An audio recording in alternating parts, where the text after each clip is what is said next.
Dear students, the next lecture is about the formic acid, that is heavy chemical industries.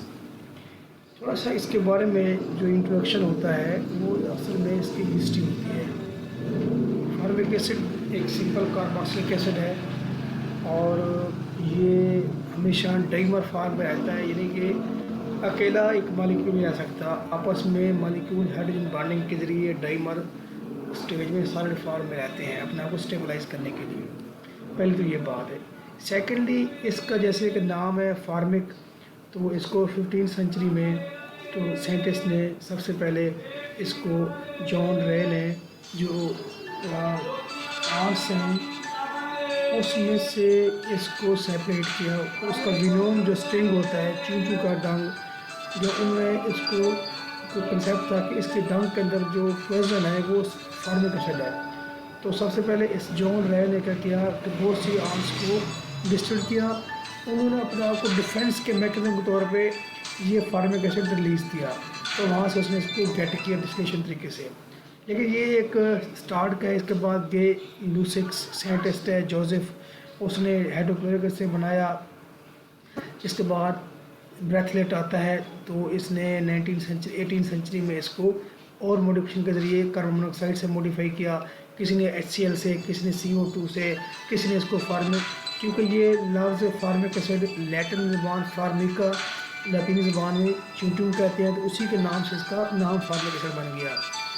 अब हम आते हैं जो 19वीं सेंचुरी, जो लेटेस्ट जहाँ पे साइंस की डेवलपमेंट हुई है, उसमें formic acid become available as a by product. असल में स्टैटिस्टिक इंडस्ट्री बड़ी एडवांस थी, उसमें फार्मिक एसिड की कोई इतनी इम्पोर्टेंस नहीं थी। तो जहाँ से ये बनता था एसिटिक एसिड, तो उसके तौर पे एज ए बाई प्रोडक्ट ये फार्मिक एसिड बन जाता था। बाद में इसको फार्मिक एसिड को 19वीं सेंचुरी के एंड पे इसको मैन्युफैक्चरिंग किया गया डिफरेंट मेथड से। तो इसको पहले मेथड में पढ़ते हैं फ्रॉम दी सोडियम फॉर्मेट। ये वही जो मैंने लास्ट लेक्चर में एक घर के में बताया था कि सोडियम फॉर्मेट कार्बन मोनोऑक्साइड और कास्टिक सोडा से बनता है। ये सोडियम फॉर्मेट है, और सोडियम फॉर्मेट की सिंपल आप उसके अंदर एसिड हाइड्रोलाइसिस एसिड हाइड्रोलाइसिस कर दें तो यहाँ पे 90 से 95% यील्ड इसकी हासिल हो जाती है फार्मिक एसिड में। फ्लोशीट डायग्राम मैं आपको यहाँ से समझा देता हूँ एक स्टेप का। ये वाला पहला रिएक्टर है, यहाँ पे सोडियम हाइड्रोक्साइड और यहाँ कार्बन मोनोऑक्साइड गैस दोनों को मिक्स किया गया। तो आगे इसको पल्वराइज तरीके से मिक्सिंग ये किया गया, एजिटेटिंग किया गया। तो उसके बाद ये बन गया सोडियम फॉर्मेट। नेक्स्ट इसको सल्फ्यूरिक एसिड ऐड करके डिस्टिल्यूटर में इसको वहाँ से सोडियम सल्फेट क्रिस्टल हासिल हुई, तो वहाँ पे आगे सोडियम सल्फेट को यहाँ से निकाल लिया गया। तो आगे ये मदर लिकर के जरिए इसको डिस्टिलेशन तरीके से सोडियम सल्फेट और जो दूसरा ऑक्सैलिक एसिड फार्मिक एसिड था उसको डिस्टिलेशन तरीके से यहाँ से सेपरेट किया गया। डिस्टिलेशन के बाद फार्मिक एसिड क्रिस्टल आप यहाँ से सेपरेट हो गई। वेरी सिंपल है।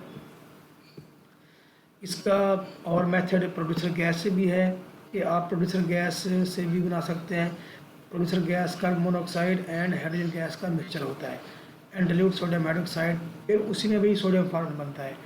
तीसरा मेथड है from the methyl formate. Methyl formate ester है, ये मेथनॉल और कार्बन मोनोऑक्साइड को आप मिक्स करेंगे तो मिथाइल फॉर्मेट बनेगा मिथाइल फॉर्मेट। इस मिथाइल फॉर्मेट की आप हाइड्रोलाइसिस कर लेंगे तो वहाँ से आपको फार्मिक एसिड मिल जाएगा। नीचे डिटेल इसकी लिखी हुई है।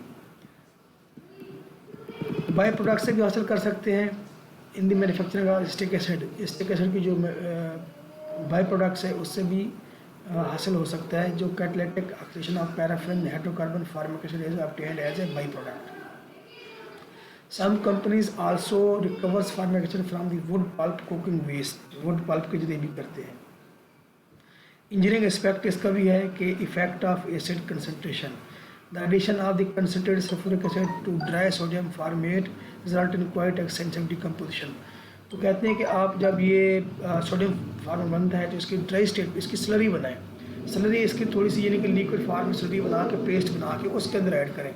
ड्राई में क्या होगा, डिकम्पोज होगा, स्लरी में डिकम्पोज नहीं होता। तो यहाँ पे यही कह रहा है कि डिकम्पोजिशन इज मिनिमाइज्ड, कम कर सकते हैं भाई adding the concentrated sulphuric acid to the slurry of the powder sodium formate की स्लरी बनाया आप। इसके बाद amount of catalyst second method में Sodium formic acid from the carbonylation of methanol in liquid phase is carried out with acid or base catalyst such as sodium methoxide.